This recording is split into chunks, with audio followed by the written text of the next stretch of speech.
Hey everybody, it is the 29th of December 2020. I'm in Oklahoma City, Oklahoma. Let me catch up on what's been going on. Stay tuned.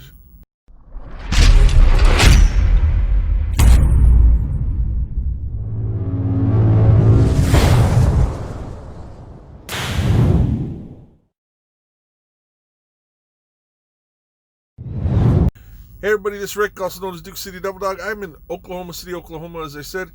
Before we get started, if you haven't subscribed, please take a second, hit the subscribe button down below. I do appreciate all the new subscribers that I have. Also hit the bell icon so you know when I post. We're going to get a little bit more consistent with posting in the new year as far as certain days of the week and that kind of stuff. But and also as we get into the new year, I'm going to set up my old exterior cameras and film some of that and post a few different things. But like I said, I'm here in Oklahoma City, Oklahoma, and a couple things. So didn't anticipate heading this way. We delivered our load in Kentucky and had gotten a pre-plan and actually got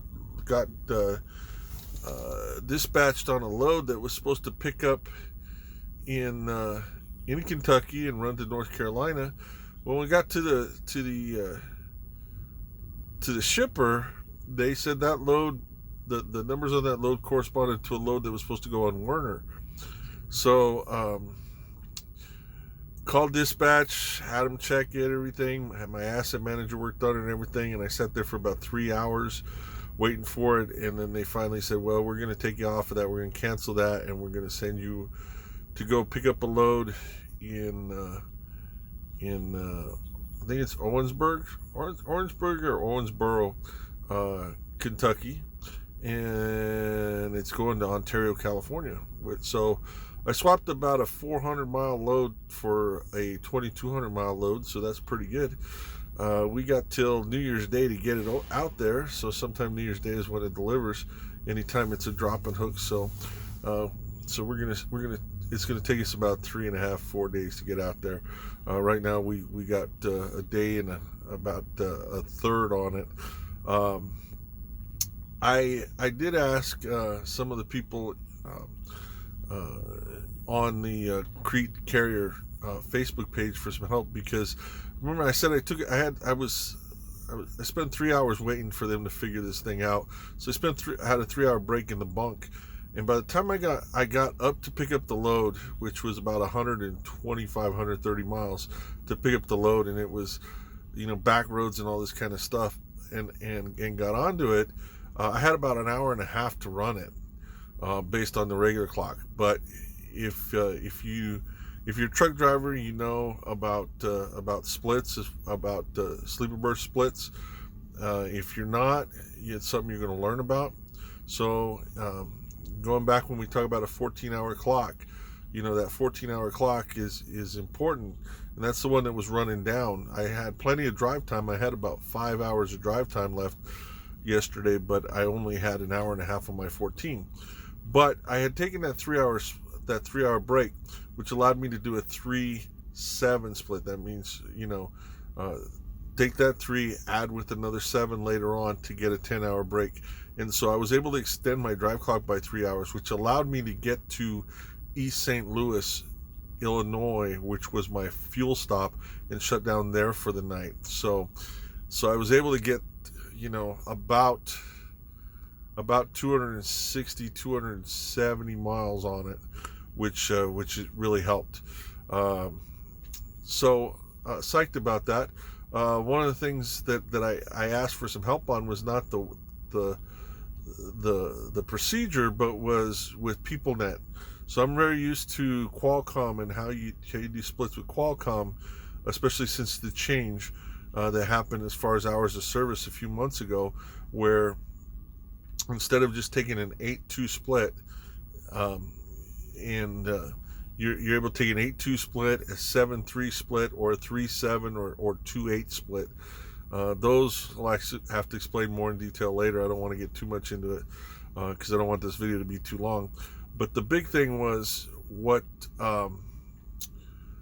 what on PeopleNet how it showed up, because with Qualcomm, there's a little checkbox if you plan on using those brakes as part of sleeper berth splits. You leave this little box checked, and it will tell you if you've had a brake that's eligible for that.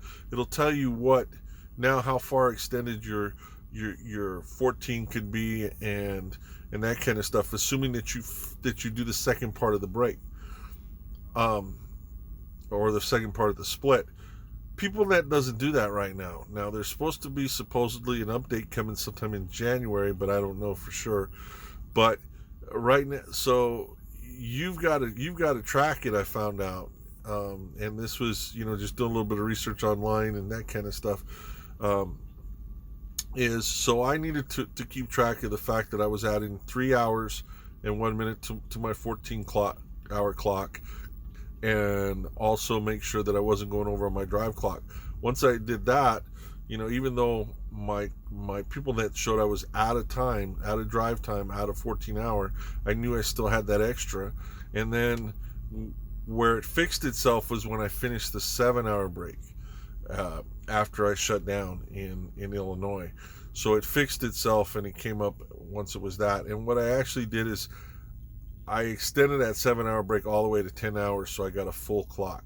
So one of those things, I do that a lot of my splits, where I'll do the short part at the start, and then I will follow it up with a 10-hour break instead of just the 7 or 8-hour break if I can, because I like to get that full clock back. So anyway, it is what it is, and it worked out, and I was able to run from Illinois down here to Oklahoma City.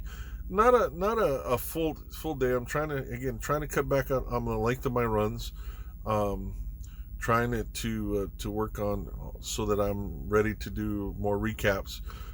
So about 520 miles we did today, which is a decent day.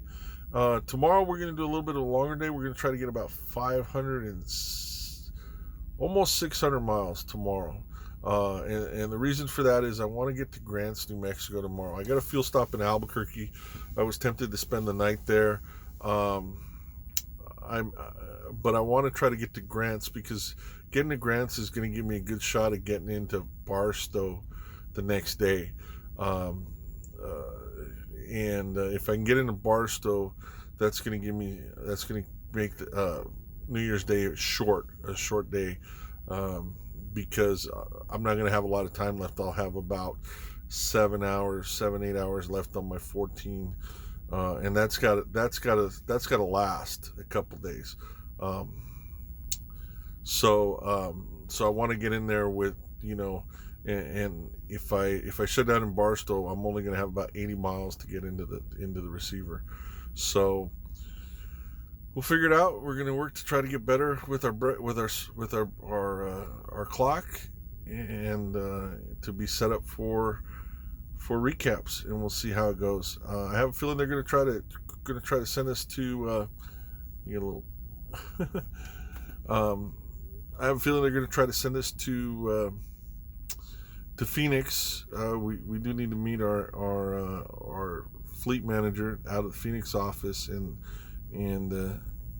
meet with Ann and find out about that and go from there. So anyway, we'll see how it goes. It should be interesting. We may run into some weather. If we do, we're going to be careful. There's nothing that I have in this truck, or that I'm pulling with this truck, that's worth being dangerous. If you didn't see some of the videos of what happened up in Pennsylvania a couple weeks ago, 200 vehicle pileup, most of them trucks, and that's people pushing it a little bit too much. And there is going to be some snow between us and California. Maybe we may avoid that, while it's snowing and everything. But I know in Flagstaff they got some snow today, so hopefully by the time we get there the day after tomorrow, it's going to be cleared up. But we'll see, and we'll go from there. All right. Again, if you haven't subscribed, please do subscribe. and leave me a comment. Give me a thumbs up if you like the videos. If you have there's something you don't like, please leave me a comment instead of giving me a thumbs down. Give me a chance to see if I can rectify it, and let me know if there's anything else I can do. Again, I do have I am working on going to do a truck tour. I just wanted to be able to get her nice and clean and everything like that before I do that tour. The inside's pretty clean, but I want to get the outside clean as well. I was going to get her washed, but then we ran into some rain, and so I hate to use my truck wash that they give us one every 45 days, and then that same day or the next day it rained, and just, a waste of time and money. So anyway, we'll check it out. You guys have a great one. I hope if I don't post before the new year, have a very safe new year. Don't drink and drive. Call an Uber, call a cabs. I know fewer places are going to be open, so hopefully if you're celebrating at home. But even if you are, still have somebody sober there that can run the errands or get people home or whatever. So anyway, be safe. Like I said, I probably won't see you until the new year, and we'll talk to you then. This is Rick, also known as Duke City Devil Dog. I am in Oklahoma City, Oklahoma, and I'm driving for Crete Carrier Corporation, and I'm psyched about that. You guys have a great one, and we'll talk to you soon.